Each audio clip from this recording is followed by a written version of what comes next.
Ahora vamos a entrar a otra de las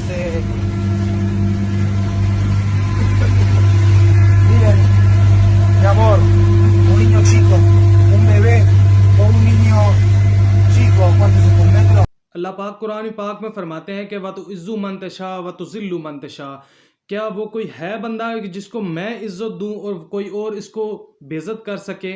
कोई भी नहीं है। अल्लाह ताला की ज़ात हम पे रहम फरमाए। आपने इस वीडियो में देखेंगे कि इसराइल के अंदर के किस तरह से उनका फ़ौजी कमांडर हमें ये बता रहा है कि इसराइल के अंदर जो उतने भी उनके मुर्दा खाने में जगह नहीं रही है एक तो, और दूसरा ये बता रहा है कि उसके अंदर इतनी बदबू पैदा होगी है लाशों के अंदर, जो चंद घंटे पहले मरने वाले बंदे हैं उनकी लाशों के अंदर भी बदबू पैदा हो रही है। और दूसरी तरफ फ़लस्तीन के अंदर जो हमारे माएँ बेटियाँ बहनें जो शहीद हो रही हैं उनकी लाशों से खुशबू कस्तूरी की महक आ रही है। सुबहान अल्लाह ताला। अल्लाह ताला की ज़ात हम पे रहम फरमाए और उन पे भी रहम फरमाए। रज़ा भाई ने हमें इस वीडियो में प्रॉपरली हमें बताया कि किस तरह से उनके पास, जब तक उनके पास सबूत ना हो तब तक वो बात नहीं करते, लेकिन उन्होंने हमें इस वीडियो में बताया कि किस तरह से इसराइल के अंदर ये क्या हालात चल रहे हैं और क्या हो रहा है। तो मुकम्मल वीडियो को देखते हैं और उसके बाद कुछ बातें करते हैं। जो कि लाश से कभी बदबू नहीं आती, हमारे दादा कहा करते थे और हमने ये वीडियोस में देखा भी था, सुना भी था, कहानियों में भी ये सुना था, लेकिन आज हम देख रहे हैं। हमने वाक़ए करबला में ये बात सुनी थी कि शहीदों के लाशों से खुशबू थी।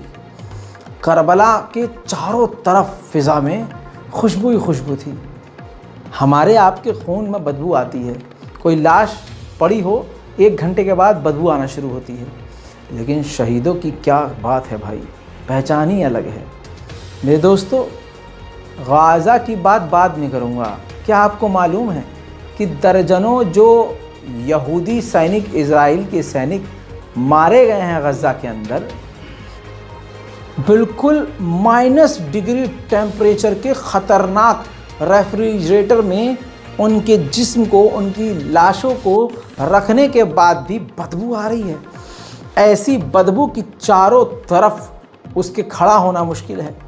इज़राइल के सीनियर कर्नल कमांडर इस बात को खुद चीख चीख कर बता रहा है, एक्सप्लेन कर रहा है कि इतनी बड़ी फ्रिज हमको दी हुई है और उसके अंदर लाशें हैं, और लाशें वो जो अभी कुछ देर पहले जिंदा थे, कुछ ही घंटों में इनकी लाश से सड़ी हुई बदबू आ रही है।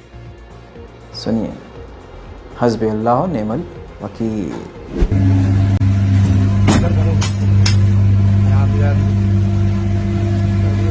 Ahora vamos a entrar a otra de las miren, mi amor, un niño chico, un bebé o un niño chico, ¿cuántos es un metro? Lo pasa sin agua, sangre fría. Toda esta gente es, no puedo comentar eso de dónde, pero es de uno de los kibutzim. Un kibutz que llegó al norte del país. Un kibutz que llegó al norte del país.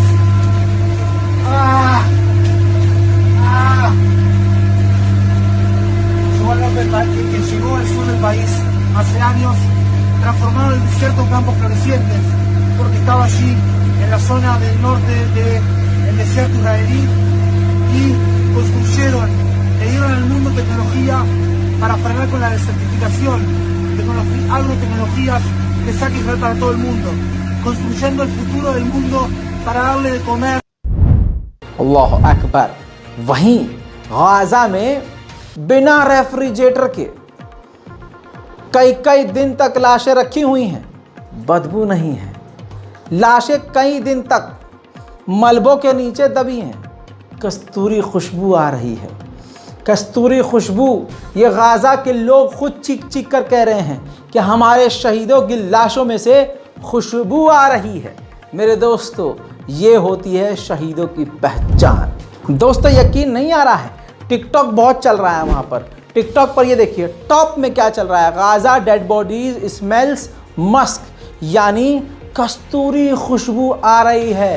Gaza में मरने वाले लोगों के जिस्म से, उनकी dead body से कस्तूरी खुशबू, और ये चीज़ सोशल मीडिया पर भी ट्रेंड कर गई है। जर्मनी का एयरफोर्स का कमांडर इजराइल पहुंचा है। जो बात मैं कह रहा हूं उस पर आप ध्यान नहीं दे रहे हैं। दुनिया की तमाम बड़ी शैतानी ताकतें इस वक्त शैतान इजराइल के साथ हैं। किसके खिलाफ? मुट्ठी भर गाजा के खिलाफ। तब भी परवरदिगार, तब भी अल्लाह उनके साथ है। वो कुछ घंटे पहले मरकर सड़ रहे हैं और गाजा के लोग शहीद होकर महक रहे हैं। साउथ अफ्रीका को मैं अपने 30 लाख सब्सक्राइबर की तरफ से शुक्रिया अदा करता हूं और झुककर सलाम करता हूं कि जो आपने किया वो कोई अरब मुल्क नहीं कर पाया। अरब मुल्क सिर्फ हिजड़ों की तरह तालियां बजा रहा है। सुनिए दोस्तों, दिल खुश हो जाएगा। साउथ अफ्रीका ने सिर्फ अपना एम्बेसडर नहीं बुलाया है, साउथ अफ्रीका ने अपने तमाम सरकारी अधिकारियों को उनके पूरे साजो सामान के साथ वापस बुला लिया और कहा कि ये अंतर्राष्ट्रीय लेवल पर इंटरनेशनल कम्युनिटी के सामने टेबल के नीचे खुल्लम खुल्ला जेनोसाइड चल रहा है और इस दौर में ये एक्सेप्ट हम नहीं कर सकते। ये कहते हुए इजराइल से पूरी तरह से रिश्ते नाते खत्म कर दिए हैं साउथ अफ्रीका ने। सलाम हो।